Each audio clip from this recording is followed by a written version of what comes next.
Let me go back. I don't know why I didn't say this, but are we on?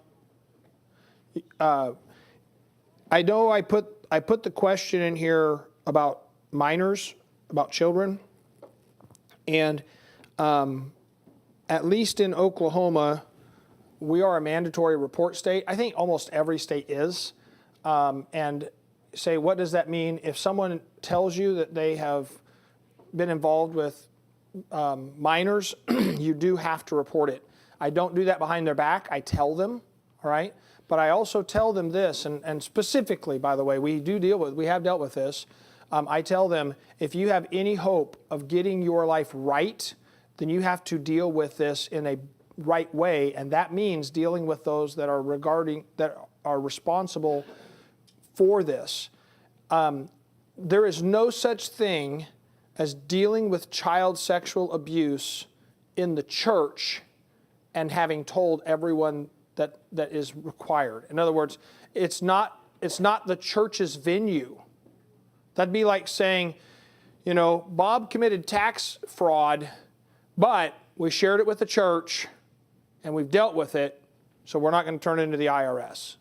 Well, it's not the church's decision. That authority belongs with the government. And you can't be right with God and cover up your sin. And so I tell people, you have to go turn this in. We've had people come to Victory Ranch, and then through counseling it came out, and we've told them, you have to go, we're going to call, and you need to go turn yourself in and tell them what has happened. And then you just seek God and walk with God, but deal with it, face the consequences and deal with it. And that might mean time in prison. But you're never going to be right with God hiding it. And that's just a reality. And not only that, but Satan will continue to use it, and you put people at risk. You put people at risk if you don't report those things. I cannot for the life of me understand the mentality in churches that try and cover up molestation and abuse. It makes it. I've dealt with a lot of anger. I don't have a lot of anger issues anymore. That's one of those things that I struggle with, reverting back to anger problems. And I'm not going to do it. I'm not going to do it. I'm not going to be angry. I'm going to think about it, but I'm not going to be angry. Anyway. Yes, sir. Same. It is a legal issue. Yep, it is a legal issue. And I like I say, I just tell them, I have to report it. I'm required to, and you need to deal with it, and you cannot fully deal with it unless you deal with it in the legal framework. So, okay. All right. So we're at step number 3, page number 10. We're talking about reality, and this step is identify and investigate. I asked them to use a Thayer's Greek lexicon for this, and let me tell you why I do that instead of a Strong's. The Thayer's Greek lexicon uses the Strong's numbers, but it breaks out the definition in a way that's just a lot easier to understand, if you will. I mean, looks more like an actual definition instead of it being broke up and all these parentheses and roots and this and that. It just is easier to use. So that's why I recommend it. It can be downloaded for free online. If you use eSword, I use eSword. It's a free download in eSword, but I understand eSword itself costs now. I don't know. It didn't used to. Maybe it still doesn't. Someone told me that it does. But so you can get it. And then I even have like a hard copy of a Thayer's Greek dictionary that I've loaned people sometimes if to look things up when I have them do these type of things. But in 1 Corinthians 6:18, the word fornication is used twice. Okay, and we read that here just a moment ago. Flee fornication. Every sin that a man doeth without the body is without the body. He that committeth fornication sinneth against his own body. So the word fornication is there twice, but it's two different Greek words, but they're the same root. The first Greek word for fornication is, you ready for this? I'll spell it for you. Ready? P-O-R-N-E-I-A.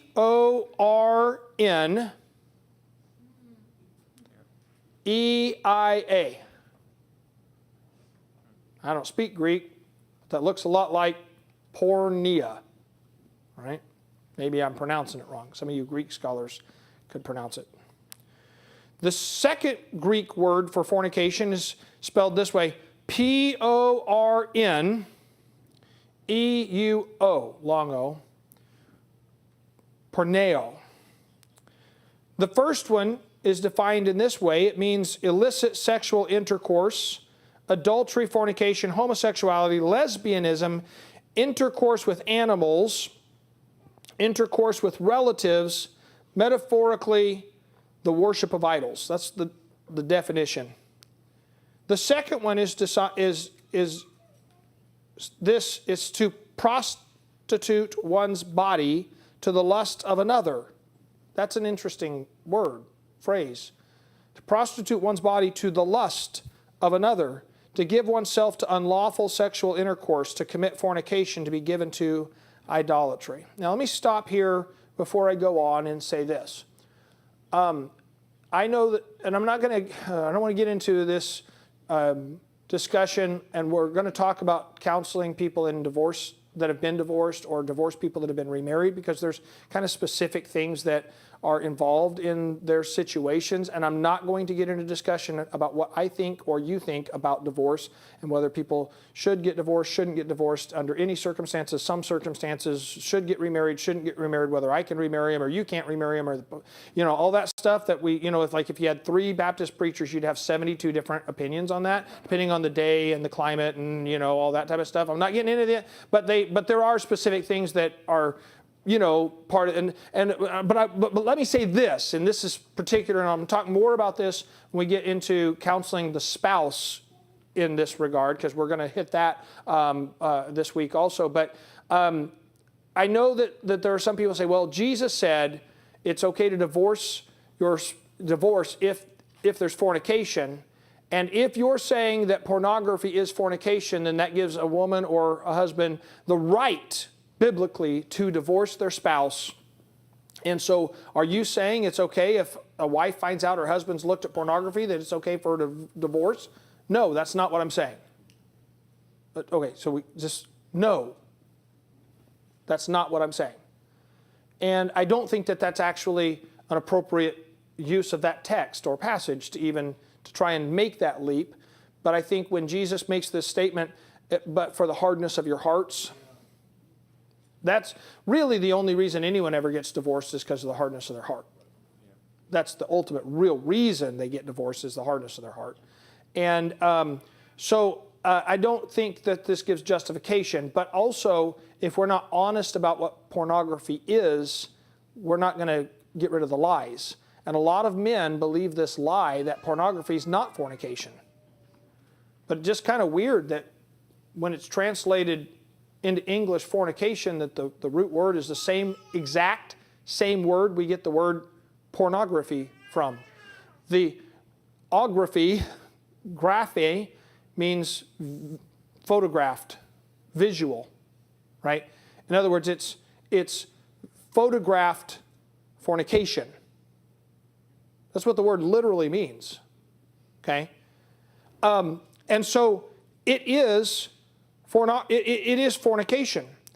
1 Corinthians chapter, we're going to come back to the rest of that verse, sinneth against his own body. We'll come back to that tomorrow. But 1 Corinthians 6:16 says, what, know ye not that he which is joined to a harlot is one body, for two, saith he, shall be one flesh. So in this verse, the context from which verse number 18, he that committeth fornication sinneth against his own body. Since we've established that pornography is fornication according to the Bible, it would be appropriate to acknowledge that those who engage in pornography are also engaging with a harlot, even though they may not be physically touching her. They are, in fact, spiritually and emotionally involved with her through the lust of their imagination. And let me express it like this. In the next section, if you look up that word harlot, it's the Greek word porne. A woman who sells her body for sexual use. One who yields herself to defilement for the sake of gain. Any woman indulging in unlawful sexual intercourse, whether for gain or lust. A harlot, when you engage viewing pornography, you are engaging with a harlot. Okay? And for the most part, she was paid sometimes. And I make that clear. We'll talk about that more. She was paid sometimes for that, and you paid to view. There was financial compensation exchanged. That's not just fornication, that's prostitution. Be honest. You've engaged in prostitution. It comes from the exact same word, and by definition, it is the same thing. Matthew chapter number 5, verse number 28 says, I say unto you, whosoever looketh on a woman to lust after her hath committed adultery with her already in his heart. So just in case you're not convinced that looking at pictures or video is the same as committing the action, Jesus made it pretty clear that he considers it the same.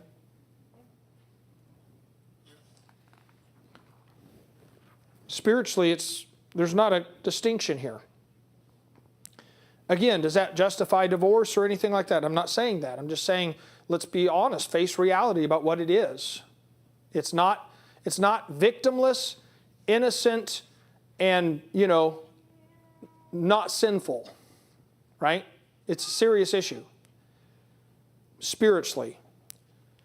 All right, step number 10, now let's take it to another level, and let's talk about how pornography affects your body. Back to 1 Corinthians 6:18, flee fornication. Every sin that a man doeth is without the body, but he that committeth fornication sinneth against his own body. Now you might be tempted to take that verse and spiritualize it, generalizing that fornication is just a bad thing. But the depth of God's warning here has been borne out by science in an astonishing fashion. We know, obviously, that sexually transmitted disease create a vast amount of suffering and death. Currently, the WHO says that there are more than 30 sexually transmitted diseases, and only 4 are curable. By the way, you guys heard about monkeypox? Everyone's scared of monkeypox? It's an STD. 99% homosexuals or bisexual. Oh, they didn't say that on the news? It's essentially another AIDS. That's what it is. And it's primarily concentrated in areas where there's a high homosexual population. I'll just throwing that out there. 20% of Americans, 1 in 5, currently have an STD. And without a doubt, that is a result of sexual relationships outside of marriage, sinful sexual relationships. Normal. You get married, you've kept yourself pure, and your spouse gets married, you're never, ever, ever going to have an STD. Normal. Okay? Outside of marriage is where and that's a sin against your body. Right? But since we've seen that pornography is also fornication, if STDs were the only physical consequence, we may say that verse doesn't apply to pornography. But that's not the case. The physically damaging effects of pornography are very vast and impactful. This is according to medical science. Every medical study I looked at, the physical response to normal and biblical sexual relationship is magnified in the use of pornography. And as a matter of fact, it's part of what makes it such an addictive behavior. A researcher by the name of Nicholas Tinberg is best known for his experiment with butterflies. That ran a test that overwhelming a certain stimulus could change behavior.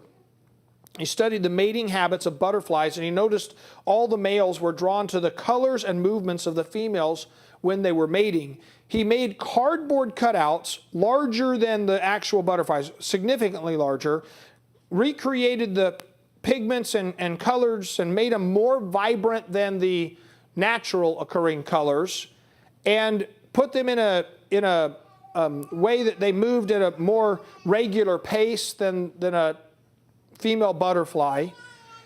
And when he did that and introduced them into the population of the butterflies, 100% of the males ignored all of the females and spent all of their time trying to mate with the cardboard.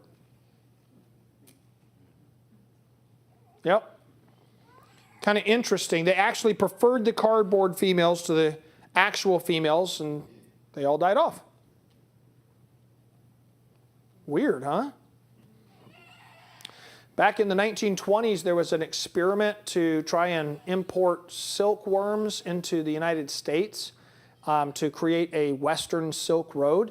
And so they brought all these silkworms over, and they introduced them, and then they didn't realize that they would be like prolifically destroyers of forests and so forth out of their natural habitat. And so they started just wiping out large sections of forest. And so they said, well, we got to get rid of them. And how do they get rid of them? They started trying to figure it out, and no one could really figure it out until one scientist figured out that they are attracted to each other by a pheromone that's released at certain times. And so he identified the pheromone, and in the lab chemically created the pheromone but magnified it significantly. And when it was mating times, they would go out into these areas where these silkworms were, and they would mist this scent, and they would go around constantly searching for the pheromone, and they would literally, the study said, they would literally ignore females directly beside them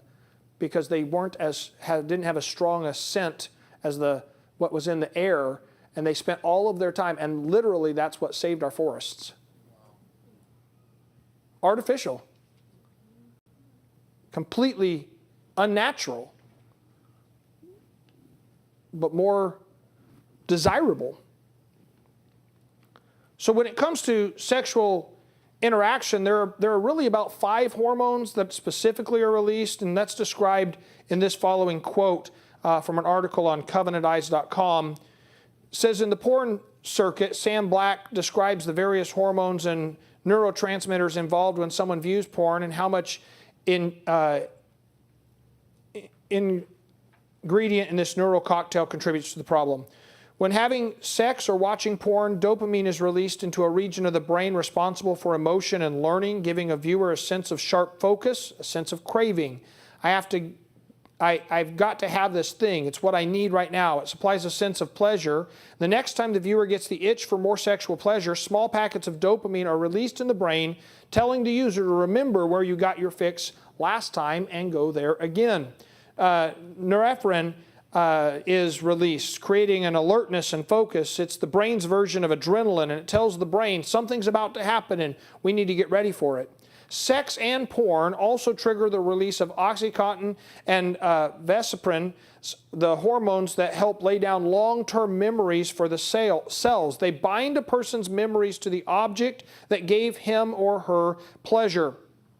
Those are also called binding hormones, and quite literally they scientifically kind of the idea is that it's what causes a man and his wife to just develop a deeper and deeper intimate relationship, and there's a hormonal aspect to this person and the connection there because of those binding hormones. But the same hormones are released when someone views pornography.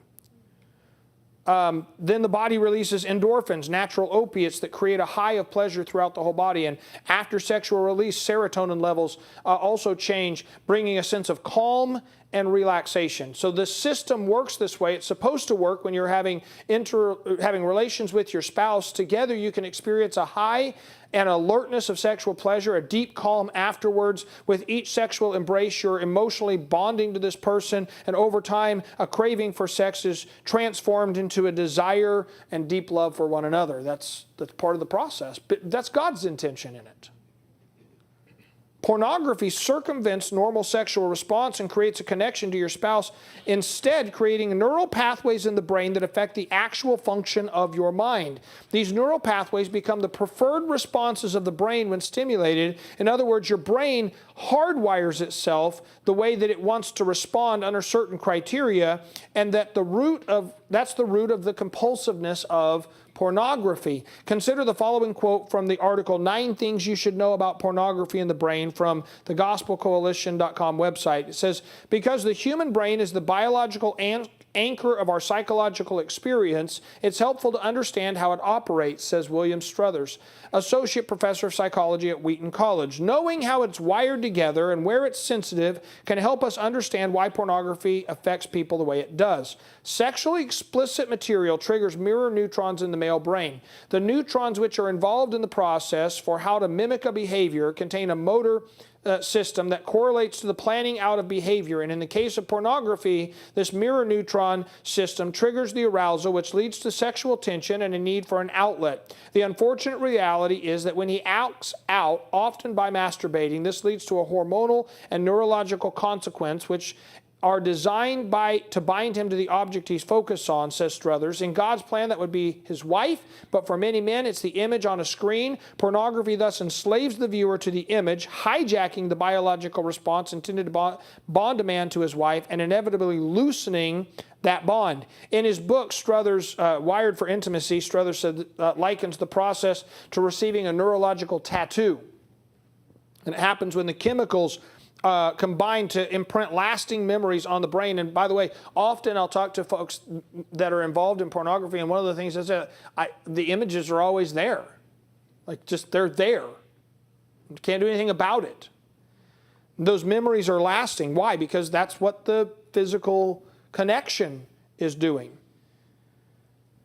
And it also bonds a person to the novelty of porn rather than the reality of a person. Like with all addictive behavior, the brain is affected in an adverse way because of porn. With repeated porn use, numerous studies show that the brain's function itself begins to diminish. The amount of gray matter, listen to this, actually shrinks. The prefrontal cortex, which regulates self-control and executive function critical to decision-making, experiences a loss of neutrons and functionality. It disengages from the limbic system in the brain, which contains the reward center. And likewise, the functionality of the amygdala, part of the limbic system, diminishes, where once simple stimuli produce the dopamine reward, more extreme stimulation is required to produce any effect at all. And I put a link in here that you can go to see for an explanation of this, but essentially just for understanding and kind of concept here, your brain has different parts, and there's the prefrontal cortex up here, but down in this area right here is where the limbic system is, and the amygdala, and it's the reward center. It's where the dopamine and all that stuff is produced and released, and these different chemicals that flood into your brain. And what literally, you can look at these images, it's unbelievable. I'm talking about actual brain scans of people who are regularly looking at porn. It looks like their brain is Swiss cheese. It's unbelievable. It does more damage to the brain than hardcore drug use. It's insane. Not only that, but they scientifically know that continued use literally severs these two things from one another. Which is why people proceed into more and more extreme and extreme, because pornography is not about the sex side of it. Pornography becomes about the novelty side. Because it has to be more and more novel to stimulate the limbic system. And so that's why men might start out looking at swimsuit magazines or whatever, but then ultimately end up watching people having sex with animals and going into child porn and things, extreme, weird, wicked things. Because what used to get them there doesn't even affect them anymore. Do you not know that it's really very simple to understand why you can't listen to talk radio, without every 5 minutes or less hearing an ad for ED? There is literally no reason that a healthy 30-year-old man should need testosterone boosters. They've destroyed their brain.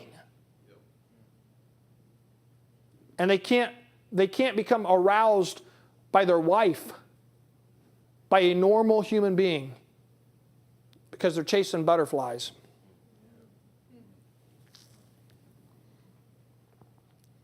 Pornography literally causes brain damage. Literally. It's scientifically provable. And some of it, by the way, is even irreversible. And that's scary to think about. Well, what was it that scripture said? He that committeth fornication sinneth against his own body. You're killing your brain. Now, not all of it's irreversible, but studies do tend to indicate that what is reversible, which is a fair amount of it, can take up to a year of not viewing any pornography at all for it to start reversing.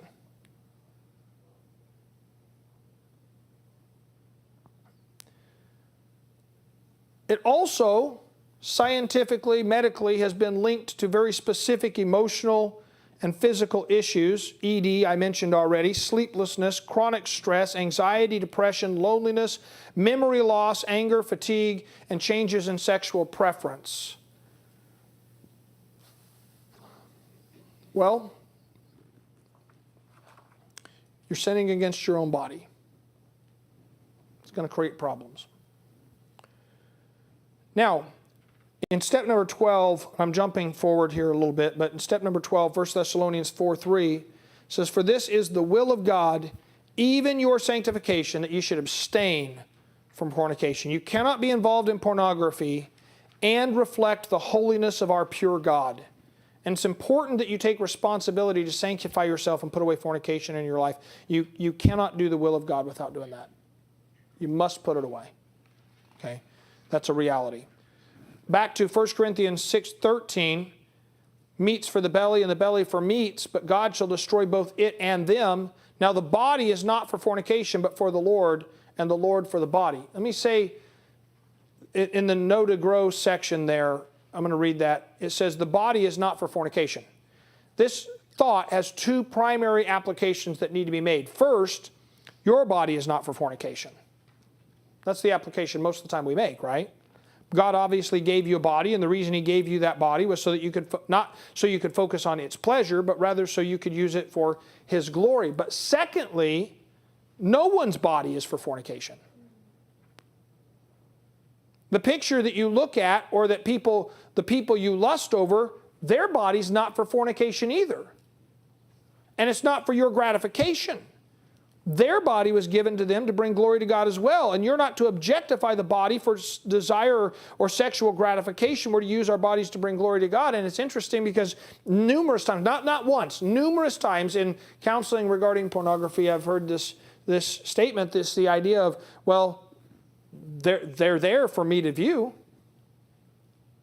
No, they're not. The body's not for fornication. Now, you're abusing God's intention not only for your own body, but for their body.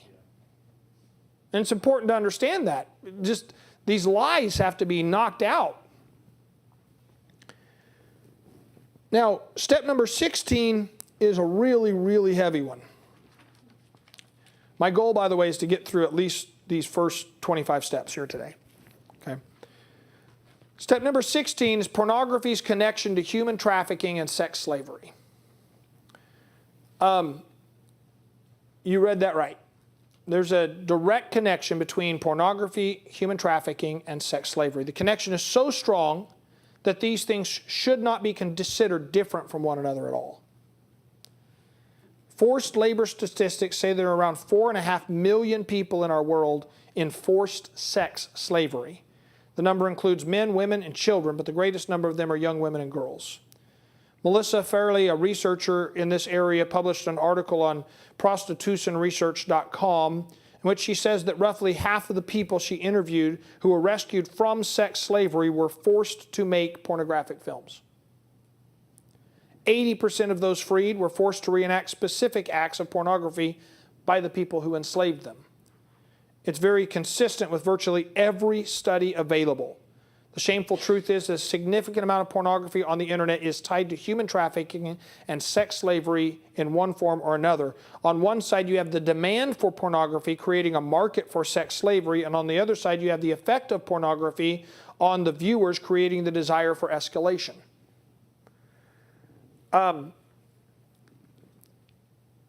I don't think I put it in here, but one of the things I found, there was a website, and I'm not going to give specific websites, but there was the largest porn website on the internet, had just a couple of years ago, like one of the top 5 contributor companies to this porn website had been contributing for over a decade. And through an investigation, they finally found out and closed them down. They were they were in the top 5 contributors and viewed videos on the top #1 porn website in the world, and 100% of their videos were sex slaves. It is like they are so interrelated, and you don't know when you see these things, you don't know what you're looking at, because the accounts and the articles, it's unbelievable reading some of the things that these people that are interviewed talk about, how essentially it at times when physical violence and abuse and threatening and threats to kill them and to kill their family if they don't act a certain way, do certain things and pretend like they like it and all that type of stuff, it's serious, and you cannot tell the difference. Yeah, well, I would know. No, you wouldn't. No, you don't, because it's incredibly prominent and prevalent. And I'm not saying that everyone who views porn will pursue physical escalation in the pursuit of sexual gratification. I do want to make that clear, but being real for just a minute, not everyone who looks at porn is going to hire a prostitute. But the chances that someone who hires a prostitute doesn't also look at porn, pretty low. Not everyone that looks at porn is going to commit rape, but the chances that someone who does commit rape hasn't been looking at porn, pretty low. Not everyone who looks at porn abuses children. Just being, that's real. But what are the chances that someone who abuses children isn't also looking at porn? You understand where I'm going here? No one becomes a drug addict without taking drugs for the first time. And maybe they stop only after a few times and they don't become an addict, but there's no one who loses himself in drug addiction who ever thought that would happen to them when they took it the first time. The idea that the participants in pornography are all happy paid actors willingly engaging in these activities for their own and for your pleasure is a lie. Absolute lie. The Freedom Youth Project Foundation, freedomyouthproject.org, states that thousands of children and young adults are trafficked and forced to make pornographic films. Catherine McKinnon, a professor at Harvard Law School, says consuming pornography is an experience of bought sex. The process of buying sex in the form of pornography feeds not only a hunger to purchase more, but eventually to act out what has been seen. Pornography is quite literally advertising for prostitution and trafficking. An article from Sisters Against Trafficking.org, is a Catholic organization, says this: pornographers, like all other pimps, learn how to exploit economic and psychological vulnerabilities to coerce women and girls to get and stay in the sex industry. Other times they threaten or use alcohol and drugs to induce compliance, which is included in some state definitions for coercion. Understanding that pornography and sex trafficking are interconnected challenges us to seek justice for victims of commercial sexual exploitation. We must acknowledge that pornography is a root cause of human trafficking and fuels the demand for more victims of sexual exploitation. It is essential to understand the reality of pornography and act accordingly. I didn't write that. That was a quote. The demand for more content includes the trafficking and abuse of children. The most searched term relating to pornography, according to most studies, is youth or teen. Currently, 2 million children are being exploited by the pornographic industry. In the Richmond Justice Initiative website is a report that 1 out of every 5 pornographic images is of a child. That's 20%. And 55% of all child porn in the world comes from the United States. It's made here. There's additionally the reality of escalation related to pornography. An estimated 40 to 80% of consumers of child pornography will go on to abuse and molest children, according to citizenlink.com. That's why it has to be reported. The reality is that as long as there's a demand for pornography, there will be people who will victimize the vulnerable to profit from it. And the list of victims is enormous. Men, women, children are impacted, yes. And when you watch porn, you are contributing to the exploitation of all of them. And I'm not trying to shame you here. I'm trying to inform you. The lies of pornography are not only easy to believe, but in many ways they're desirable to believe. You want to believe that all of those people are willing and happy participants, because then there's no responsibility on your part for their pain. You want to believe that pornography is a victimless transaction, not like prostitution or rape or sexual abuse or human trafficking and sex slavery, but it's not the case. There are scores and accounts of human trafficking, sexual and child abuse videos on every major porn site. Every major porn site. And the reality is it's far harder to get them down than put them up. And it's unbelievable, quite frankly. Women who finally get out and report that they were coerced and or forced into that, it takes sometimes years for them to even get through the legal system to the point where they'll force them to pull it down. It's insane. While I was writing this, some of you may remember this, just not long ago, a 17-year-old woman was abducted from a Dallas Maverick game and was found in Oklahoma City a few days later. How did they find her? Her family hired an investigator who found pornographic videos of her already posted on the internet within 2 days. If that happened once, it'd be a tragedy, but it happens every day. And even though you think you're not watching that kind of thing, you don't know, and you probably already have. And I have a stack of articles that I printed out in my office, and this is not an exaggeration, they're that thick, and I just quit printing them out about this issue. Remember Elizabeth Smart? Here's one of the ways that pornography is used. Elizabeth Smart was abducted to be a sex slave. She wasn't just kidnapped in a random way. They kidnapped her particularly to be a sex slave.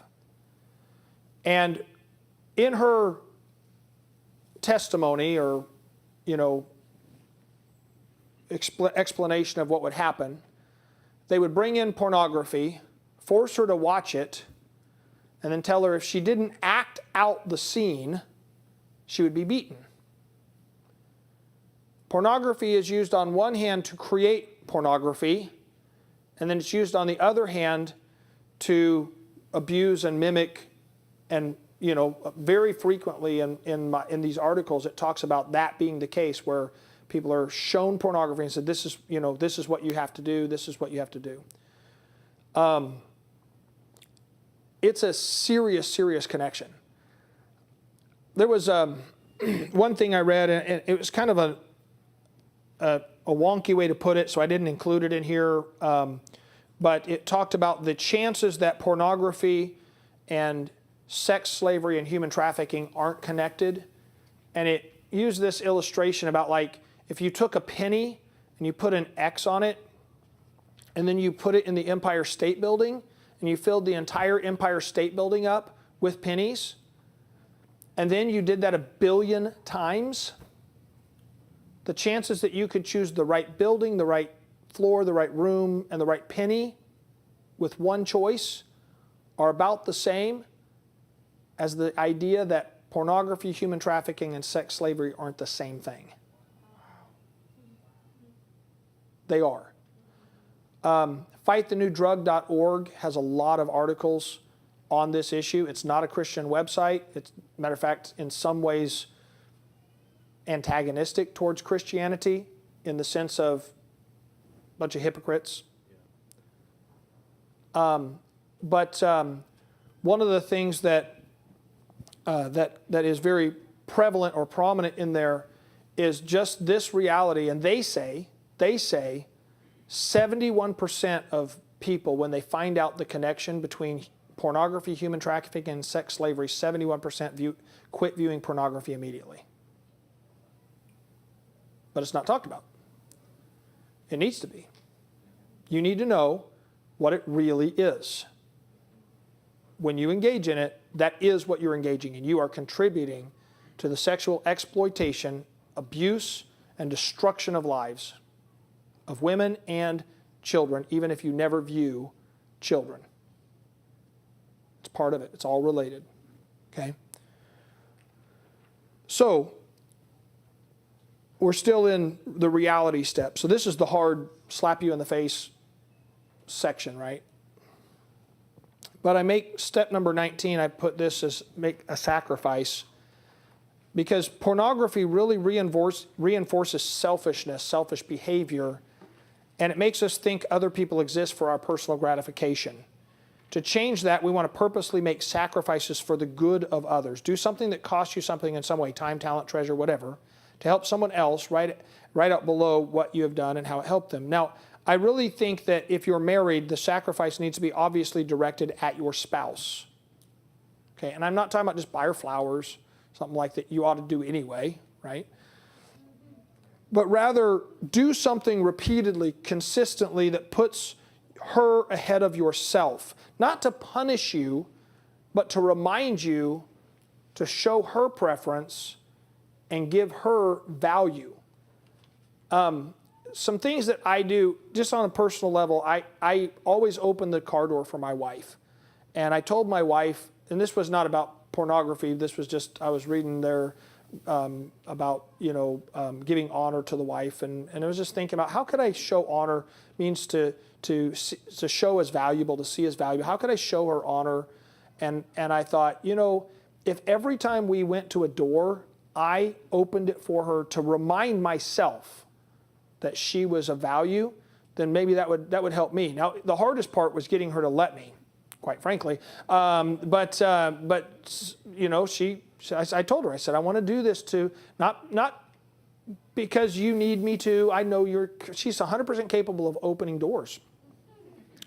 But she does fine when I'm not there, by the way, except one time when she was with some friends and they went to a store and she stopped outside the door and waited for one of them to open the door. And they looked at her and she's like, oh, my husband's not here. So anyway, but I do that, like I purposely get out. And I even try and force myself not just to open the door and run, but to open the door and wait for her. And it's a sacrifice because I'm like, let's go. But it puts me in a mindset to prefer her, to give her preference in my life. And it is a sacrifice to do that. I'm a fast walker. My wife is not a fast walker. I purposely stop and hold her hand so that I walk her speed. Drives me nuts. She's too slow of a walker. But I sacrifice. Why? Because I want to remind me her value, right? That's the kind of thing I'm talking about here, okay? So I'm not talking about like, chop off a finger or ear like Van Gogh, like chopped an ear off for you or something. That's not what we're talking about at all. At all. All right? In step number 20, we have them read a chapter of the Bible and memorize a verse. One of the deceptions of pornography is that we believe that we're still spiritual even though we're involved in fornication. This is one of the interesting things. Pastors, 50% of pastors regularly view pornography. They get up in church and preach and talk about being filled with the Spirit and getting rid of sin, even preach against pornography while they're involved in it. And they've convinced themselves that their viewing of pornography is okay. Because they're spiritual still. Wasn't it tragic when Ravi Zacharias died? And all the stuff that came out about Ravi, if you don't know who Ravi Zacharias, he was really a tremendous public orator on apologetics, wrote a lot of really good things. And then he dies and it comes out that also also he's going to massage parlors and assaulting women. And they've been paying him off all these years. And that's just what came out. I can't believe that there was no behind-the-scenes pornography issues involved in this, but here's the thing that was part of the articles that I read in regards to this was that he told the women, I have a lot of stress on me because of the calling of God in my life, and God has told me that it's okay for me to have this indulgence because of the weight of the ministry He's given me. Let me tell you something, there's a lot of pastors that tell themselves that same lie. There's a lot of men that tell themselves that same lie. God's okay with this because it's my only problem. And besides that, no one's being hurt. Lies, lies, lies, lies. Sin has a progressive nature to it.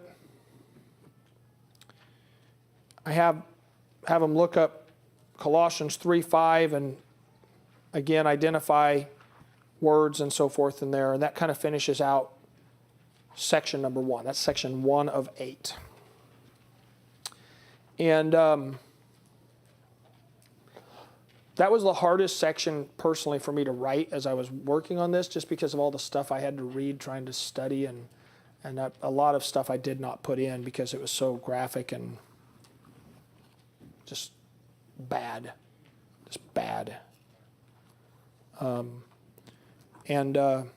It's important, though, if you're going to deal with this, it's important to identify the errors in your own thinking, but it's also important to just come face to face with reality of what things actually are. Because when you know these things, now you're responsible for them. Some people are willfully ignorant. And when you know them, you're responsible, okay? So, before we dismiss, we have just a couple minutes. If there are any questions before we dismiss this afternoon, come up here if you would, so it's on the microphone over here or over here.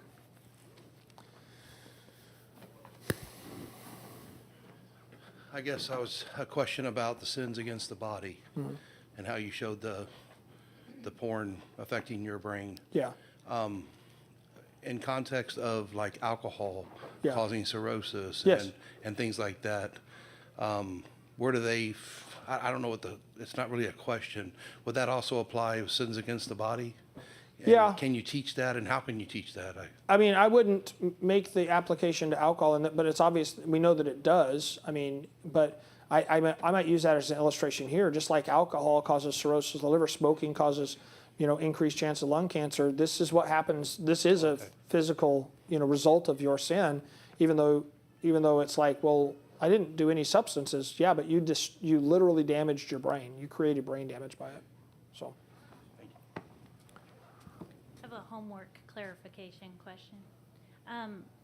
For the 2,500 page paper, what are you expecting us, like, do you want us to do this whole book and then? I feel really loud. I want you to do an overview synopsis, basically, of the process and include whatever parts you feel like should be emphasized in that regard. Okay, so do we need to go through the book like we did with the substance Yes, counseling? because you're going to turn in your notes. And I'm sorry, I did not clarify that earlier, right? Yeah, you should turn in the book filled out. This book? Okay, Yeah. Thank you. As part of your class notes, since we're going through it specifically. All right. Any other questions?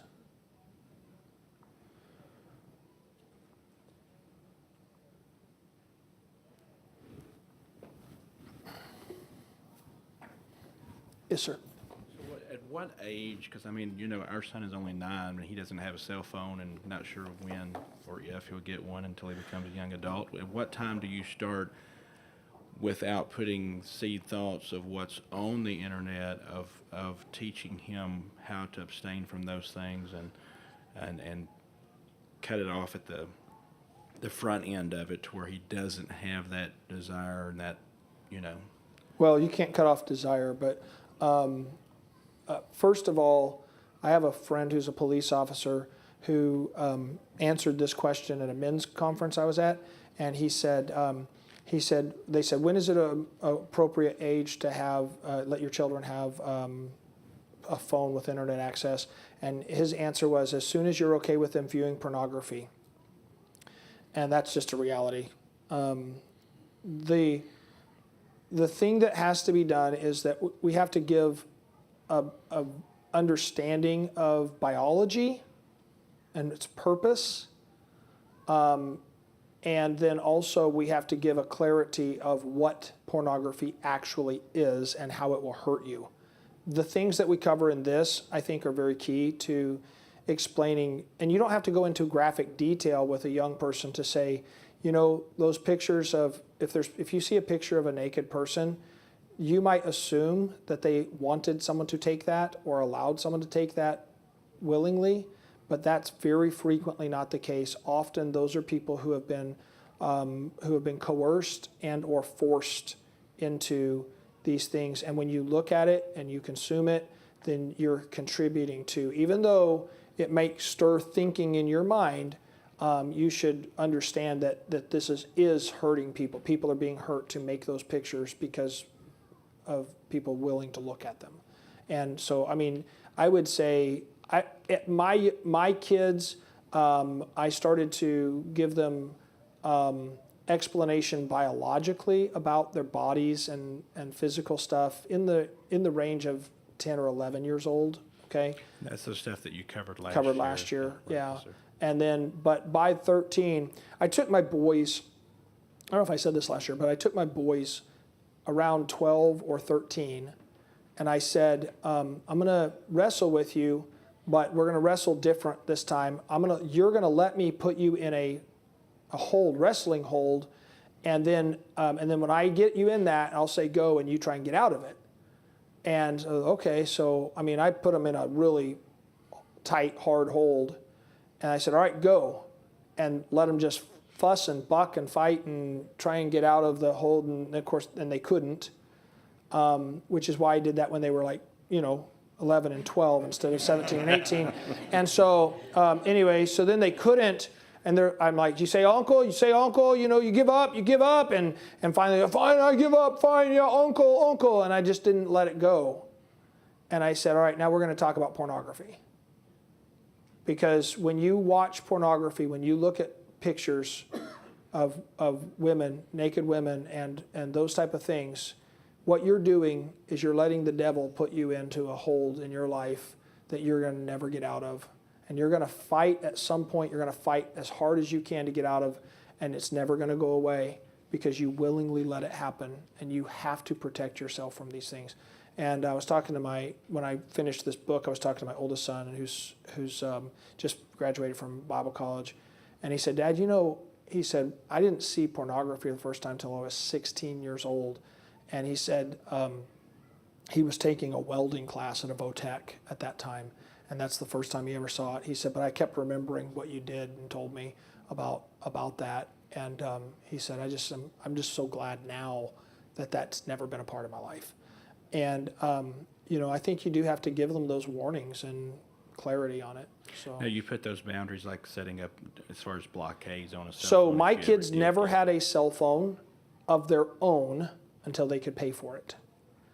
There was a phone that I gave them when they started driving, and they were only allowed to have it when they were driving, and it had everything blocked except the ability to call me or my wife and to use maps. Nothing else worked on it.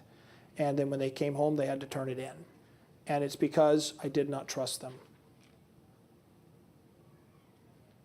Because God didn't trust them, so he gave them parents. So,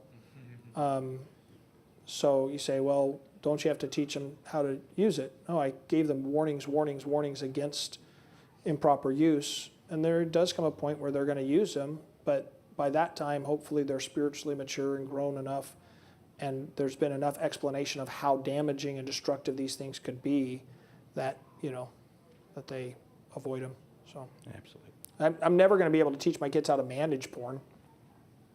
So, we have to keep them away from it. All right, last question. My question kind of piggybacks on his a little bit, but more of the counseling side. So, this is obviously more geared toward an adult. But what if it's a child. That's viewed pornography? Yes. Oh, okay. I think you can still explain to a child how this will physically hurt them, hurt their brain.